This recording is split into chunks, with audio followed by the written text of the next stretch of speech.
ব্রাহ্মণবাড়িয়ার আশুগঞ্জ থেকে বিশ্বরোড মোড় পর্যন্ত চলছে নির্মাণ কাজ। এদিকে ঈদের কারণে বেড়েছে ঘরমুখো মানুষের যাতায়াত।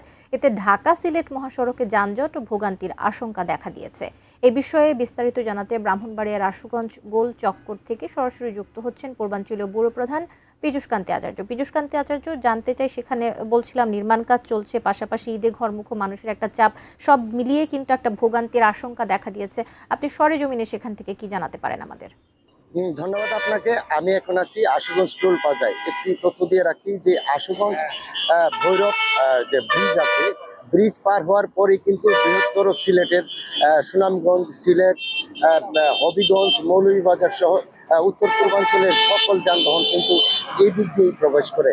এবং আজকে সকালের থেকেই কিন্তু এখানকার যে হাইওয়ে পুলিশ কিন্তু আমরা কাজ করতে দেখেছি, এবং কিছুটা থেমে থেমে যানজট ছিল, কিন্তু এখানে হাইওয়ে পুলিশের তৎপরতায় যানজট এখন কিছুটা কম হলেও মাঝে মাঝে কিন্তু যানজট তৈরি হয়েছে। আমার সাথে এখন উপস্থিত আছেন সিলেটের highway police super Rezaul Karim. আমি একটু কথা বলবো, আপনারা কি কি ব্যবস্থা নিয়েছেন ঈদকে সামনে রেখে? ধন্যবাদ এটিএন নিউজ এবং এটিএন নিউজের দর্শক শ্রোতাদেরকে। আমরা আসলে আগে থেকেই এই কোম্পানিগুলোর সাথে কথা বলেছি, বিশেষ করে অ্যাপকন যারা এই আশুগঞ্জ থেকে বিশ্বরোড অংশে কাজ করে। তো আজকে আমরা এই মুহূর্তে সিলেট থেকে ঢাকামুখী যে লেন, এটা আগেই চালু ছিল, বাট এই একটি লেন দিয়ে সকল গাড়ি চলতো।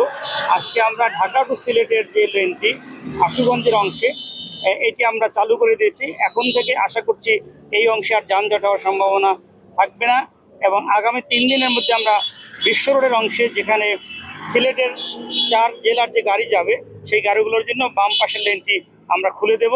তখন আশা করছি এই ঢাকা সিলেট মহাসাগরের ব্রাহ্মণবাড়িয়ার অংশে, যেখানে আসলে যানজটের একটি প্রবণতা ছিল, এটি আমরা রিমুভ করতে সক্ষম হব। না, এখানে তো এখনো কিন্তু ঈদ যাত্রা শুরু হয় নাই, কিন্তু আপনারা কি অতিরিক্ত পুলিশ মোতায়েন করবেন কিনা? ধন্যবাদ আপনাকে।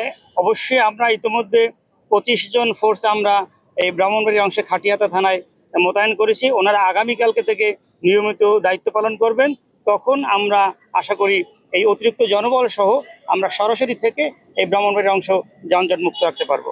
ধন্যবাদ আপনাকে। তিনি যেমনটি বলেছেন যে ঈদ যাত্রা নির্বিঘ্ন করতে যা যা করা দরকার তিনি তা করবেন, আমাকে জানিয়েছেন সিলেটের হাইওয়ের পুলিশ সুপার রেজাউল করিম। তো এই ছিল আমার কাছে ব্রাহ্মণবাড়িয়া থেকে হাইওয়ের যানজটের সর্বশেষ খবর।